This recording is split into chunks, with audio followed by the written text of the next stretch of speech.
Alright, so we're gonna keep it short and simple. This is gonna be definitely cut. This is only for bloopers.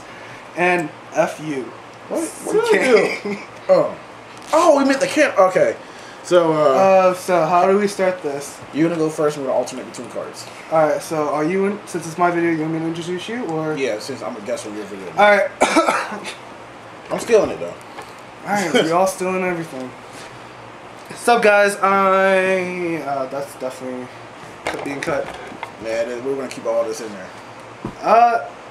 Yes. Bloopers. Okay, bloopers. So we'll make another video with bloopers.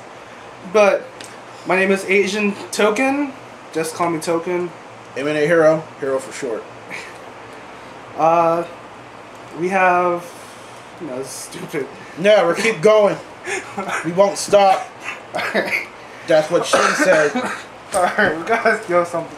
We gotta do something else. Alright, no, I'll start off then. Alright. Alright, first card on the list. No. We started the intro again. Batman. Okay. Why did I do that? Alright, guys, this is Token Asian here. Just Token for short. This is gonna be longer than 30 minutes. Damn it, stop. Alright, I'll shut up. We're just doing the intro like 4 times already. Alright, let's just... Alright, so guys, this is Token Asian here. TeamBigTime, and this is Eminent Hero. Hero for short. I'm mute. You're new, but you have... Shut up, this will be... Oh, damn it. Anyways, we have some cards to show you that people underestimate and stick with the meta, I guess. And they don't give it any second thought or even care about what So it is. lazy players out there, this is for you, and net deckers and meta players.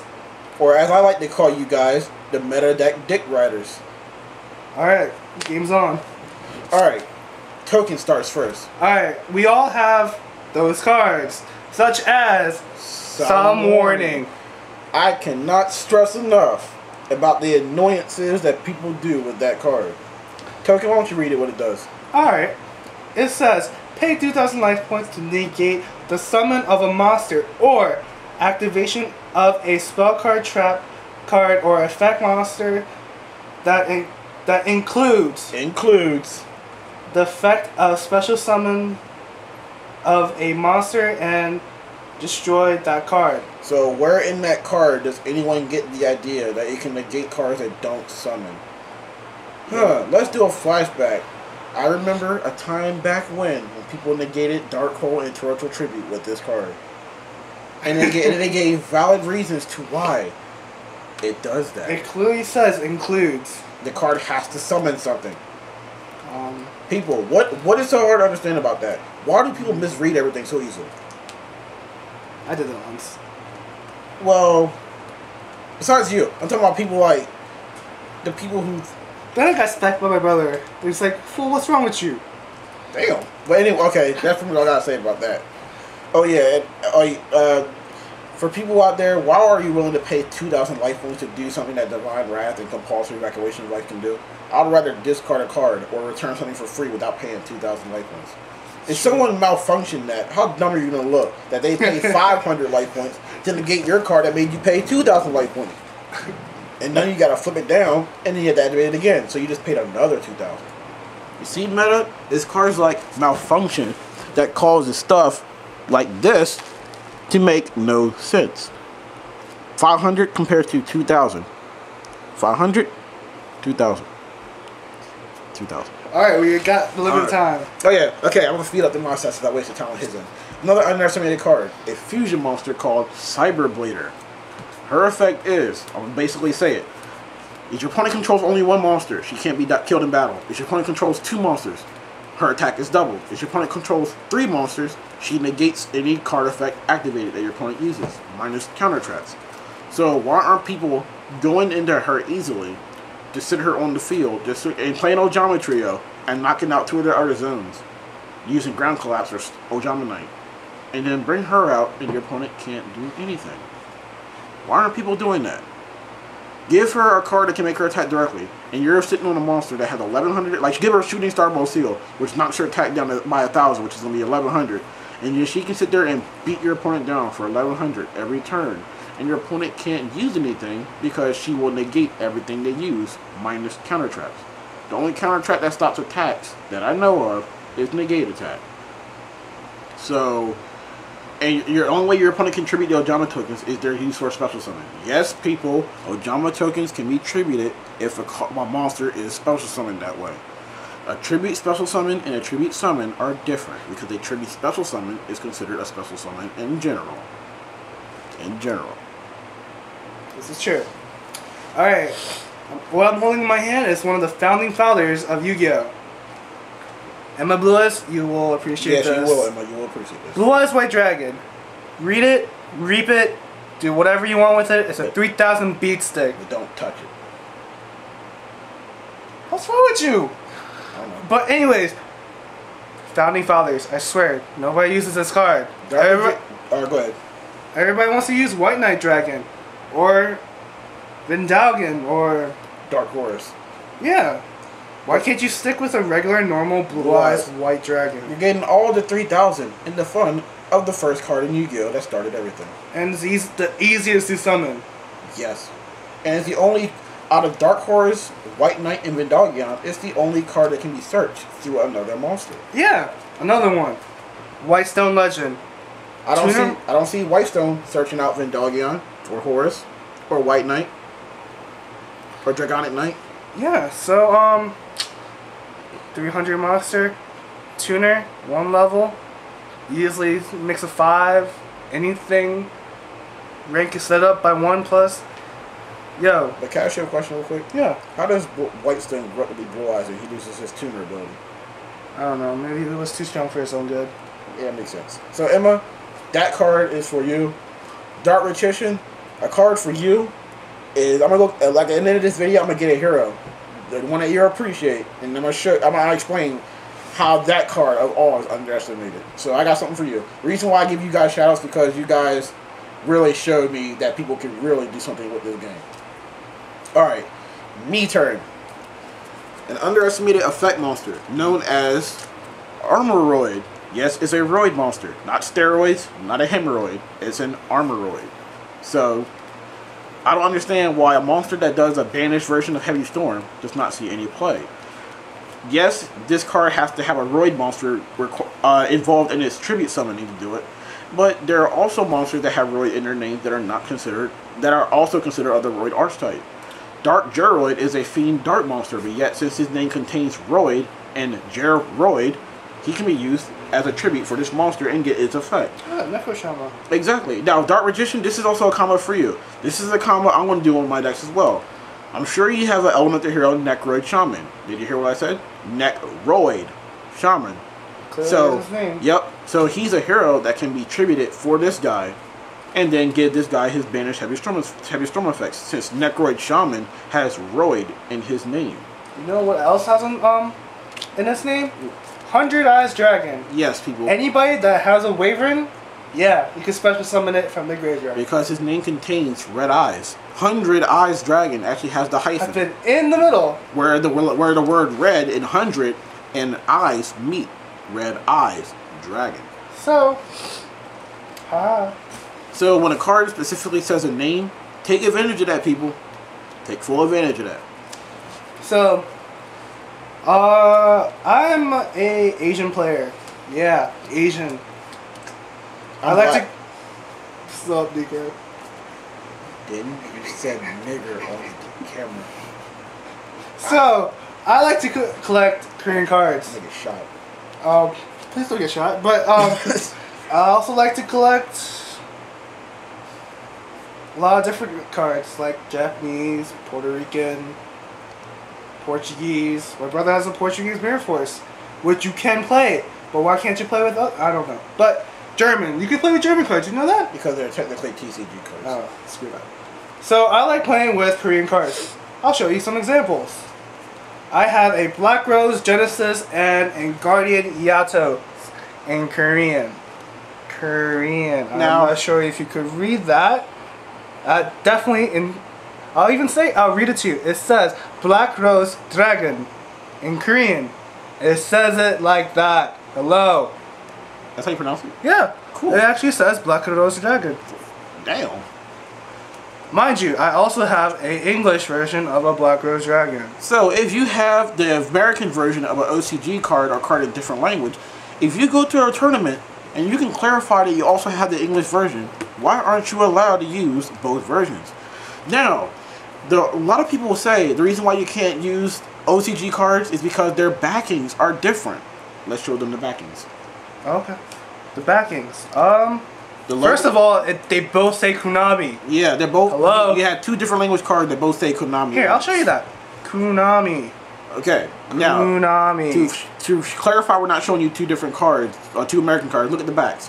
You have the American logo and the Korean logo. Now, if they both have the American Konami logo on the card's top, why can't the card be played? Now, bring out the Korean one. All right, this is the Korean one right here. Wait, right, this one right here. Yeah, this is the American one. Now, let's focus on the Korean one. Look at the back. People say this is the reason why you can't play them, because the logos are different. Now, if you have sleeves like this, for example, a red one, which covers up the back of it, then why can't the card be played if everyone knows what Black Rose Dragon is, as well as you having one English copy of it? Now, another thing, if the card's backing is different, which is why it can't be put in your main deck, why can't you just have different language synchro monsters since they go in the extra deck and that doesn't matter? You know the numbers are exactly the same on the bottom? And the numbers are exactly the same too. The card. Yeah, the serial numbers are exactly the same. Mind you, the Korean one looks better than the American one. And they're both ultras. Exactly. So not only does America suck, it sucks at cards arts. I've seen OCG cards and rarities that look better than American ones, as well as the OCG cards have higher rarities than American ones. In OCG, super polymerization is super rare. In America, it's rare, but coming secret in October. In OCG, Evil Hero Dark Gaia is super rare. He comes common and rare in TCG. A hero that is that overpowered is common and rare in TCG. Oh, in OCG, Dark Magician comes in every rarity. In OCG, Dark Magician comes in every rarity. Every rarity. So let's pause. Alright, now let's get this video along because I'm kind of acting dumb here. Another underestimated card is Power Filter. Power Filter stops the special summons of all 1,000 or less monsters, so the summon cannot be attempted. Yes, it shows Ojamas on it because that's what the card was made for, but that doesn't mean that's the only card that this can stop. Test Tiger, Secutor. He's naming Glider Beast cards that this card can stop. Test Tiger, Secutor, Poplamus, and Murmillo. I'm sure there's more, but no one cares. If this card can stop those Glider Beasts, I'm not saying it's going to be a big stop for them, but it's good. It's a good card to side in, so they can't get that Test Tiger immediate effect. And Black Wings, this card can stop Shura. I'm not Shura. Value from being special summoned by Shura.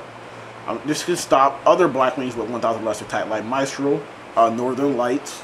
I already said Value, and I think it's Jin, the blue guy, the blue one.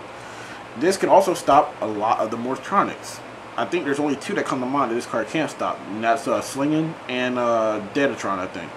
So this card, in the right conditions, is better than Royal Oppression. This is true.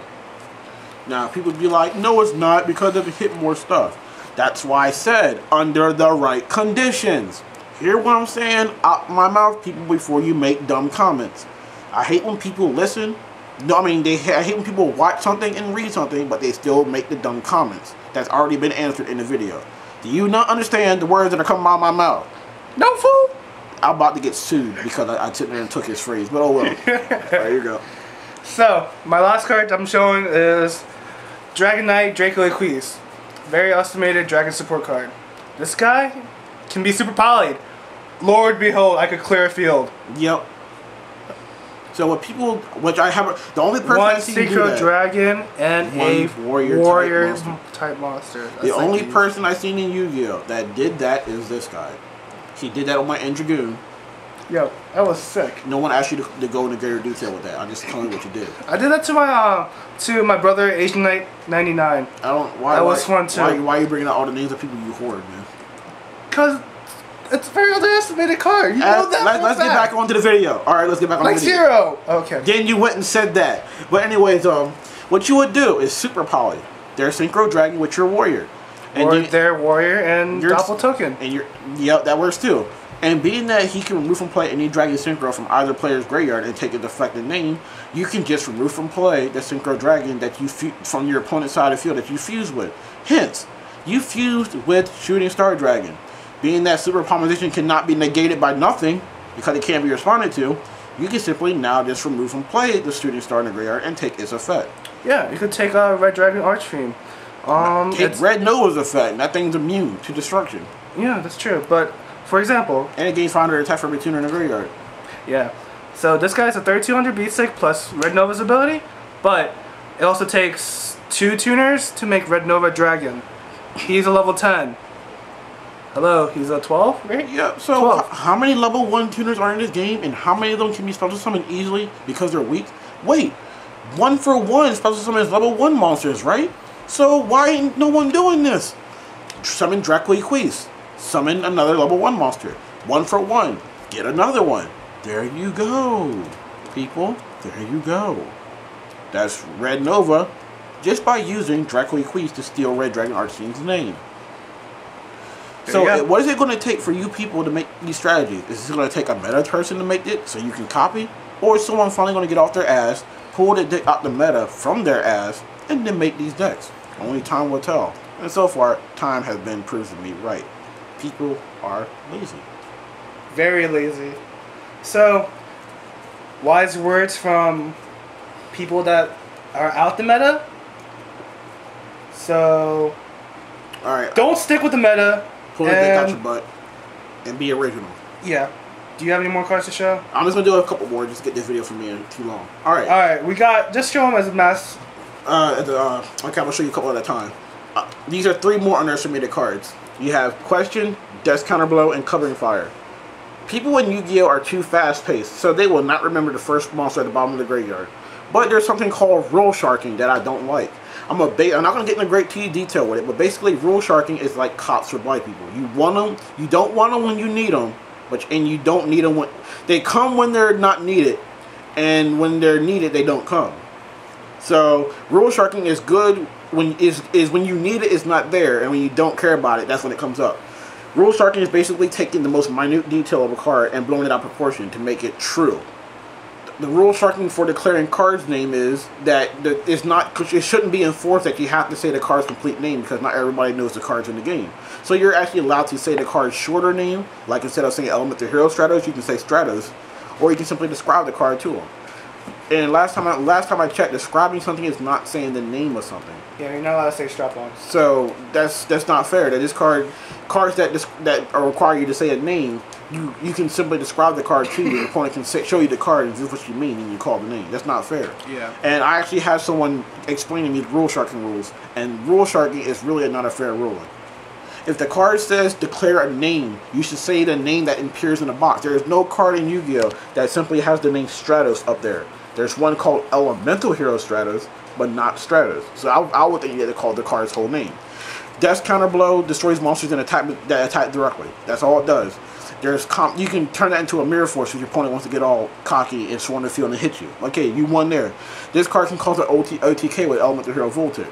If you have Macrocosmos on the field, a Dimensional Fissure, just play Gold Sarko, remove from play the other Voltic from your deck. Summon another Voltic, make that one attack directly, and that one dies. Then that one can bring out the other Voltic, and that one can attack directly. That one dies. You just keep swapping between the two until you do 8,000 or more. Alright. My last 3 cards are... That one dropped, so I will pick it up now. Is Power Frame, Null and Void, and Magic Cylinder. Most likely Power Frame. Yeah, this I'll get to that later. This card is an easy game winner. Your opponent is going to eventually slip up and get cocky and try to hit you, and then you just play this and win. That's pretty much, it's a game winner. When I ran that, people said it was stupid, and now look at people using it. This card basically says when a card is drawn by a card effect, both players check the cards and discard them to the graveyard. They're not technically sent from your hand to the graveyard, and they're not technically being sent from the deck. They're not milled. They're just being discarded to the graveyard. Just go there. This card should be used against Dark World decks, and Fabled Dark World decks, and Fabled decks, which, of course, you're going to see a lot of them in the meta. Of course, in the meta. Basically, when they flip Morphing Jar, okay, you still discard all the cards in their hand, and any effects from the Dark Worlds or Fable they get them. But when before they draw the 5 cards, you play this, and now they don't have a hand anymore. The most fatal thing about Dark World decks and Fable decks is that they run out of their hand fast. And when that happens, they can't do anything. This card enforces that to happen. Now, the last card is Power Frame. When a monster you control is being attacked, it negates the attack and equips to the monster that was being attacked. The monster that was the attack target gains attack equal to the difference between the monster that this card is equipped with and the monster that attacked it. So basically, whatever monster this card is equipped to, its attack becomes the same as the monster that attacked it. Give this to monsters that can attack twice, and give this to monsters that can attack directly, and you're going to have a good beast stick on the field. Imagine if that Chaos Phantom Armital, that fusion of the Sacred Beast, hit you. That your monster now has 10,000 attack, and it can attack, and if you gave it to a monster that can attack directly, that's gain. If you give it to a monster that can attack twice, that's gain. Why aren't people giving this to Ice Edge? Mermaid Knight. Pretty much anything that can attack directly. And Submarine Roid. And Submarine Roid and Mermaid Knight, like he said it, and something like what's his name, Armed Samurai Benkei, who can attack for every equipped card on him. Come on, people. Is it going to take me and Token, to make this card meta, or is it going to sit there and take someone to win with it for y'all to ride on his nuts and make it? Now, Dark Magician, this is for you. I'll be right back. You should have had this prepared. I know, but I want to surprise you. Alright. So, we are running out of time. Here I am. It took him long enough. Shut up. Okay. This is my box of Hero Fusions, though, that I use for my matches. Yeah, it's a lot. It's pretty much almost 3 of every one. But anyways, Dark Magician, this is another underestimated card of Yu-Gi-Oh! And I know you can agree with this. It is, please say I have it, it is Rainbow Neos. The strongest fusion in the game that requires 2 monsters. He is the strongest warrior in the game, 4,500. His effect is simply this. You can return cards you control or from the top of your deck to the grave to send them to the graveyard, and you gain different effects. If you send a monster to the graveyard, he returns all your opponent's monsters to the deck. If you send a spell tracker to the graveyard, he returns all your opponent's backfield to the deck. If you send a card from the top of your deck to the graveyard, he puts your opponent's graveyard back in the deck. He does not target nor destroy anything. So that you cannot counter this guy's effects with cards that counter against destroying or targeting, because he doesn't do that. If you let this guy stay on the field too long, you will lose. I've done it plenty of times. He is a hard card to deal with, especially if your opponent takes him from you, like with Creature Swap. That gets annoying. So, Dark Magician, you're not the only person that likes Rainbow Neos. I have a Rainbow Neos deck. Yeah, so, and all 3 of them are ghosts. Oh yeah, I have 3 ghosts for Rainbow Neoses. So, you're not alone, man. You're not alone, my friend, about that. I agree with you too. And I like Rainbow Neos just as much as you. For all you meta players, net deckers, and lazy asses, get in gear. See? 3 Rainbow Neoses. All good. Get in gear. Get your lazy ass off the couch and think about your own decks. Because when it comes to Yu-Gi-Oh, I always follow the saying, become a leader, not a follower. So why is it in Yu-Gi-Oh everyone would rather become a follower? Winning isn't everything, people. The game should be more about the fun of it instead of trying to hurt people's feelings by saying, oh, they suck compared to you. Stop. For one thing, stop trying to tell someone how to run their deck. But let me just get off this, because this video doesn't last too long, because I have a lot to say about how these asshole players piss me off. But, alright, Token. So, get ready for part 2. Deuces out for TeamBigTime. And Eminent Hero. Shout outs to Asian Knight 99. Dark Magician and my Blue Eyes. Zero the Hedgehog. 0 Hour. Gogeta. Twilight. Yu-Gi-Oh Kid. Red Knight. I'm not sure who everybody else is, but all my subscribers, a shout out to you. Like I always say, you guys will make my channel worth doing. So, subscribe, rate, and leave a comment on the bottom for TeamBigTime. Token Asian out, and Eminent Hero. Peace! And subscribe to me too. I need about 200 people. Alright, what's this? That's the record button turns it on. The one in the back.